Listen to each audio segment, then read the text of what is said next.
విజ్ఞాన భాండాగారం గ్రంథాలయాలు అలాంటి గ్రంథాలయాలు మూతపడేటువంటి పరిస్థితి వచ్చింది. దీనికి ప్రధానమైనటువంటి కారణం సాంకేతికత పెరిగిపోవడం, ఈ బుక్ విధానం పెరిగిపోయిన తర్వాత చేతులకి ప్రపంచం అంటే సెల్ ఫోన్, ఇంటర్నెట్ సేవలు పెరిగిపోయిన తర్వాత ఈ బుక్స్ కూడా సెల్ ఫోన్స్ లోనో లేకపోతే ఆన్లైన్ క్లాసుల్లోనో ఆ తరిగే చదివేటువంటి పరిస్థితి ఉన్నటువంటి నేపథ్యంలో పుస్తకాలు కనుమరుగయ్యేటువంటి ప్రమాదం ఉంది.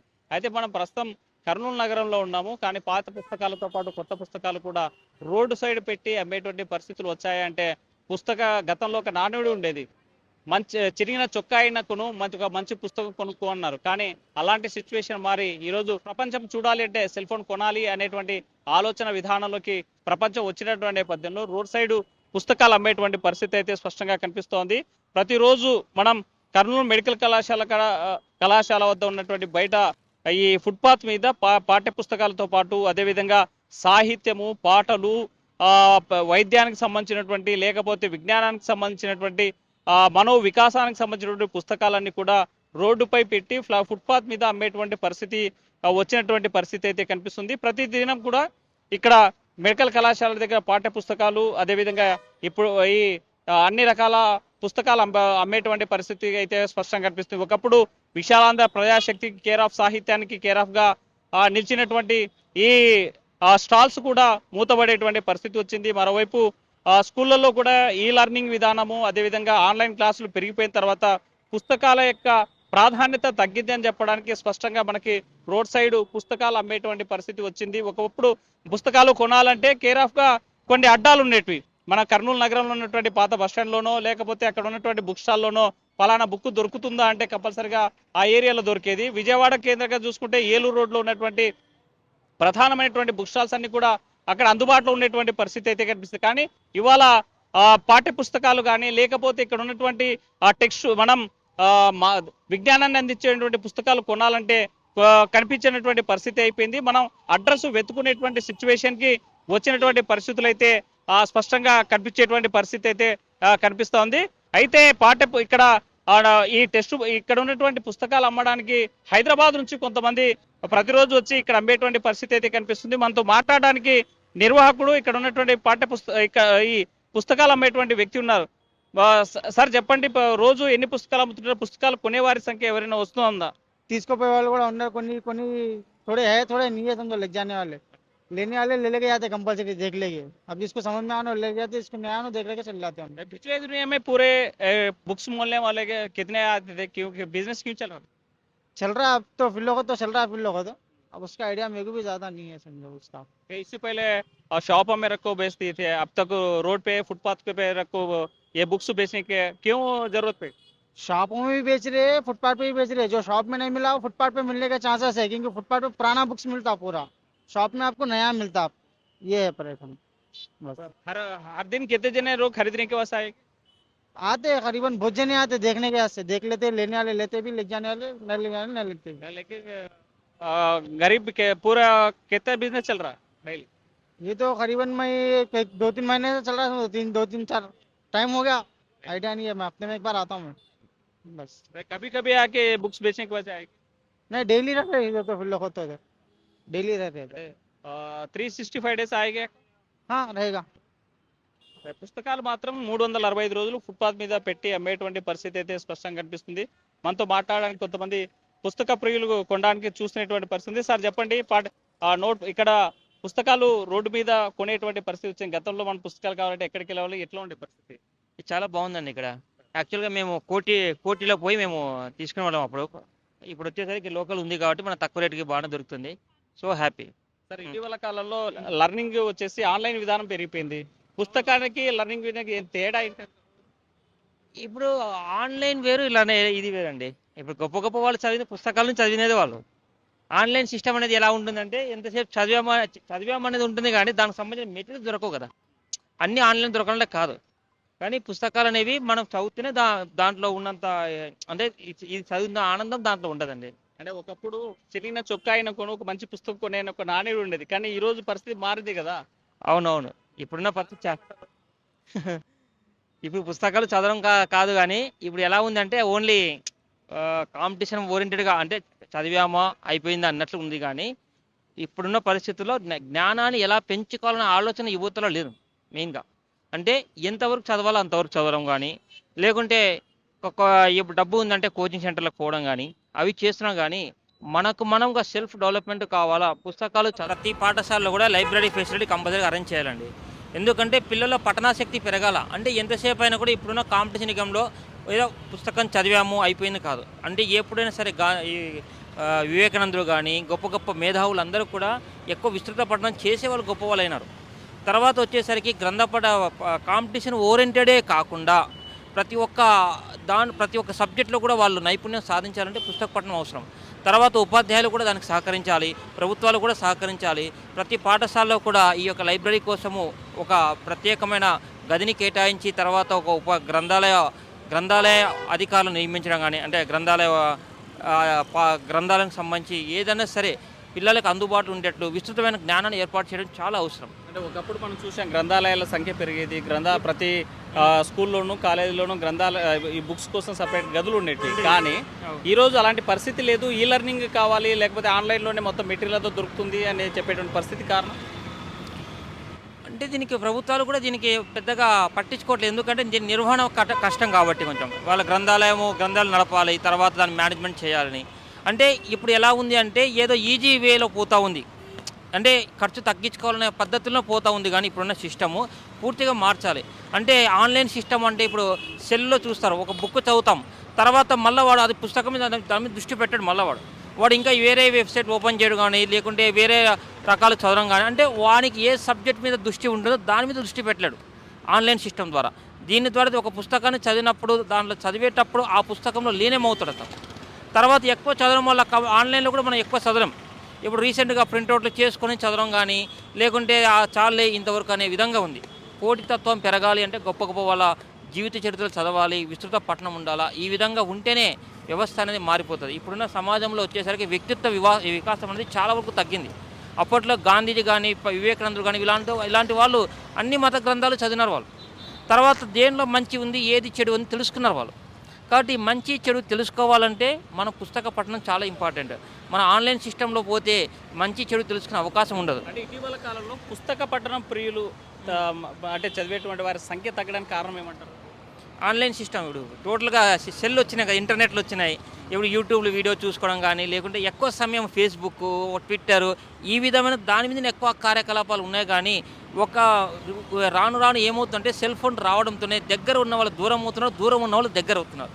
ఇప్పుడు నిజమైన స్నేహితులు ఎవరు లేరు. ఫేస్బుక్లో చూస్తే లక్షల మంది స్నేహితులు ఉన్నారు, గొప్పగా చెప్పుకుంటాం మనం. నిజమైన స్నేహితులు ఇప్పుడు లేరు. మన నిజమైన స్నేహితులు ఎవరంటే ఈ యొక్క పుస్తకాలే. ఇప్పుడు ఫర్ ఎగ్జాంపుల్ వివేకానంద చరిత్ర అది చదివితే దాని నుంచి చాలా మోటివేషన్ వస్తుంది. మేము కూడా గవర్నమెంట్ జాబ్ రావడం కారణం ఏంటంటే ఇలాంటి వ్యక్తిత్వ వికాస పుస్తకాలు చదవడమే మెయిన్గా. వివేకానందులు కానీ, లేకుంటే పట్టాభిరామ పుస్తకాలు ఇలాంటివి చదివేవాళ్ళం మేము. అంటే ప్రతిదీ కూడా మనము ఒకటే అనే కాదు, అంటే పిల్లల్లో వచ్చేసరికి ఆ భావన మన పఠనాశక్తిని పెంపొందించాలి. అంటే ఇది ఒక్కటే చదువు ఒక్కటే కాదు, విస్తృత జ్ఞానం ఉండాలా, ఎక్స్టెన్సివ్ లెర్నింగ్ కావాలా, దీన్ని ఎలా డెవలప్ చేయాలని ప్రతి ఒక్కరు కూడా ఆలోచించాలి.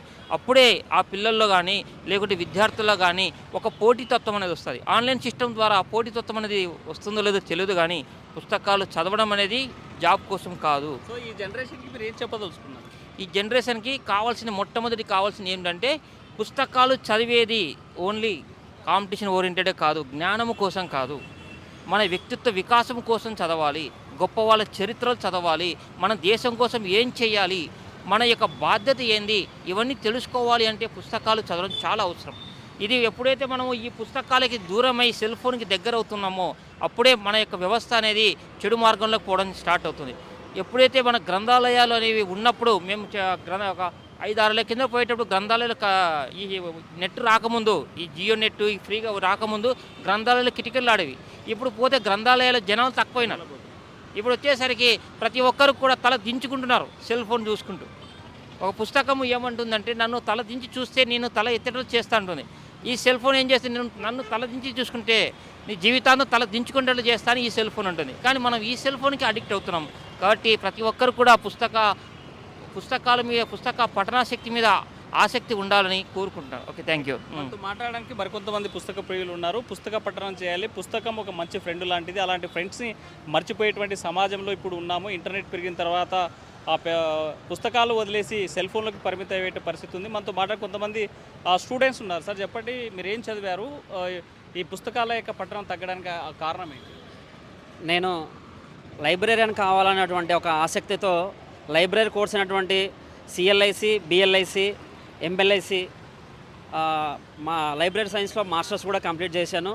అయితే ఏవైతే పుస్తకాలు ఉన్నాయో లైబ్రరీస్లో ఉండాల్సినటువంటి పుస్తకాలు ఈరోజు ఫుట్పాత్ మీదకి వచ్చేటువంటి పరిస్థితి ఏర్పడింది. అదే లైబ్రరీస్లోనే ప్రభుత్వాలు ఏవైతే ఉన్నాయో లైబ్రరీస్లోనే పుస్తకాలను పెట్టి లైబ్రరీని డెవలప్ చేస్తే అనేక మంది నిరుద్యోగులు ఈరోజు గ్రంథాలయానికి లైబ్రరీకి వెళ్ళి చదువుకొని కాంపిటేటివ్ ఎగ్జామ్లో ఫ్రీగా కాంపిటేటివ్ ఎగ్జామ్స్ ప్రిపేర్ అయ్యి జాబులు కొట్టేటువంటి పరిస్థితి ఉండేది. కానీ ప్రభుత్వాల నిర్లక్ష్యంతో ఈరోజు గ్రంథాలయాల్లో ఉన్నటువంటి పుస్తకాలు ఏవైతే ఉన్నాయో ఈరోజు ఫుట్పాత్ మీద కొనుక్కోవాల్సినటువంటి పరిస్థితి ఈరోజు ఏర్పడింది. అంటే మీరు చెప్పండి, మీ ఆసక్తి లైబ్రరీని కావాలని, కానీ ఈరోజు లైబ్రరీలు మూతపడేటువంటి పరిస్థితి ఉంది. కానీ ఇటీవల కాలంలో లైబ్రరీలను ఒకసారి చూసినట్లయితే కనీసం వెలవలబోయేటువంటి పరిస్థితి ఏర్పడింది. ఇలాంటి పరిస్థితుల్లో మీకు జాబ్ ఆపర్చునిటీస్ ఉన్నాయి? ఈరోజు విద్యా విధానానికి ఒక విద్యకు లైబ్రరీస్ అనేటివి వెన్నెముక లాంటివి. ఒక పాఠశాల కావచ్చు, కళాశాల కావచ్చు, లైబ్రరీ అనేటువంటిది వెన్నెముక లాంటిది. తరగతి గదిలో విద్యార్థి చదువుకున్నటువంటి సందర్భంలో తర్వాత అనేకమైనటువంటి పుస్తకాల సమూహమైన గ్రంథాలయానికి వెళ్ళి ఉపాధ్యాయుడు చెప్పినటువంటి సబ్జెక్టు కావచ్చు, సమాజానికి సంబంధించినటువంటి సబ్జెక్టు కావచ్చు, అనేక రకాలైనటువంటి పుస్తకాలను లైబ్రరీలు వెళ్ళి సమాజంలోటువంటి విషయాలను, పేపర్లను, పత్రికలను, పుస్తకాలను చదువుకొని జ్ఞానాన్ని పెంచుకున్నటువంటి అవకాశం ఉన్నది కేవలం లైబ్రరీలోనే. ప్రభుత్వాలు కేవలం వాళ్ళ యొక్క స్వార్థంతో ఈరోజు పాఠశాల లైబ్రరీస్ కావచ్చు, కళాశాల లైబ్రరీస్ కావచ్చు, పబ్లిక్ లైబ్రరీస్ కావచ్చు, లైబ్రరీలను నీరు గారుస్తూ లైబ్రరీలను అభివృద్ధి చేయకుండా లైబ్రరీ మీద సీతకను చూపిస్తూ నిర్లక్ష్య ధోరణి వ్యవహరించడం వల్ల లైబ్రరీలు డెవలప్ అవ్వకపోవడం వల్ల లక్షల మంది నిరుద్యోగులు ఈరోజు బిఎల్ఐసి, ఎంఎల్ఐసి చేసినటువంటి నిరుద్యోగులు పోస్టుల కోసం ఎదురు చూస్తున్నారు. ప్రభుత్వాల నిర్లక్ష్యం వల్లనే ఈరోజు నిరుద్యోగులు రోడ్డు మీద పరిస్థితి. అంటే సాంకేతిక పరిజ్ఞానం పెరిగింది కాబట్టి ఆ రకంగానే ఆన్లైన్లో ఈ లైబ్రరీ విధానం పెరుగుతుంది కదా, ఇదంతా ఉపయోగకరమే కదా. ఈరోజు ఈ లైబ్రరీ విధానం వచ్చిన తర్వాత అంతకు ముందున్నటువంటి లైబ్రరీ విధానం మాన్యువల్ లైబ్రరీ విధానం. సాంకేతిక పరిజ్ఞానం పెరిగిన తర్వాత ఈ లైబ్రరీ విధానం వచ్చింది. లైబ్రరీ రూపు మార్చుకుంది కానీ లైబ్రరీ పూర్తిగా అంతరించిపోలేదు.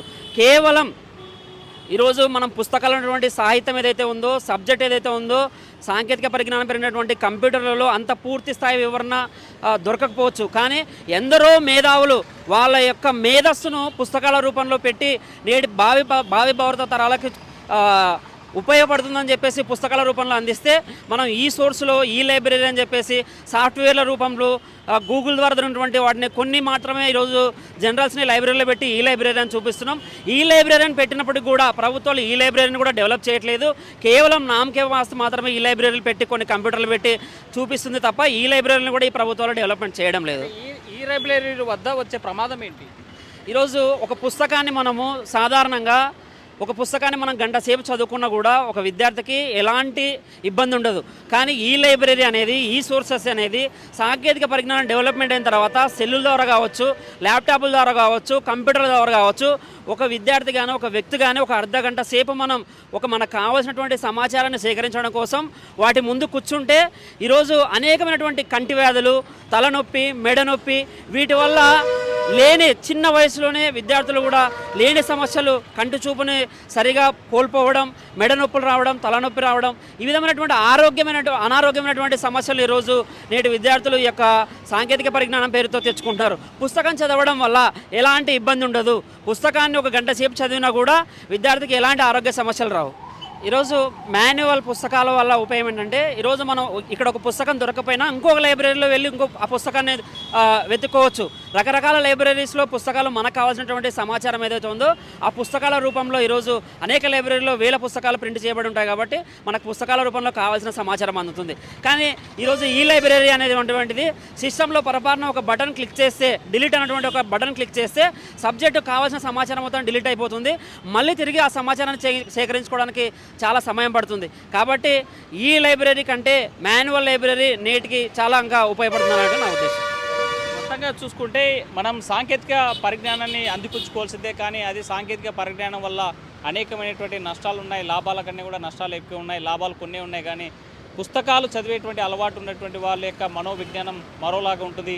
మనం పుస్తకం వైపు ఒక పుస్తకం తల దించుకొని చదివితే జీవితకాలం తలెత్తుకునేలా చేస్తుంది. అదే సెల్ ఫోన్లకి పరిమితం అయితే అనేక అనర్థాలు వస్తాయని చెప్పేటువంటి పరిస్థితి అయితే స్పష్టంగా కనిపిస్తుంది. ప్రభుత్వాలు కూడా ఈ లైబ్రరీలను ఎలా అయితే డెవలప్ చేయాలనే ఆలోచన విధానం ఉందో అంతకంటే ముందుగా ఈ పుస్తకాలు దొరికేటువంటి గ్రంథాలయాలు డెవలప్మెంట్ చేయాల్సినటువంటి అవసరం ఉంది. అందులో ఖాళీగా ఉన్నటువంటి పోస్టులు కూడా భర్తీ చేయాలని చెప్పేటువంటి పరిస్థితి అయితే నిరుద్యోగుల నుంచి వ్యక్తమైనటువంటి పరిస్థితి స్పష్టంగా కనిపిస్తుంది. వీడియో జర్నలిస్ట్ చంద్రశేఖర్తో హుసేన్ RTV కర్నూలు. మరిన్ని వీడియోస్ కోసం ఛానల్ ని సబ్స్క్రైబ్ చేయండి. లేటెస్ట్ అప్డేట్స్ కోసం వాట్సాప్ ఛానల్ ని ఫాలో అవ్వండి. ఆ లింక్ డిస్క్రిప్షన్ లో ఉంది.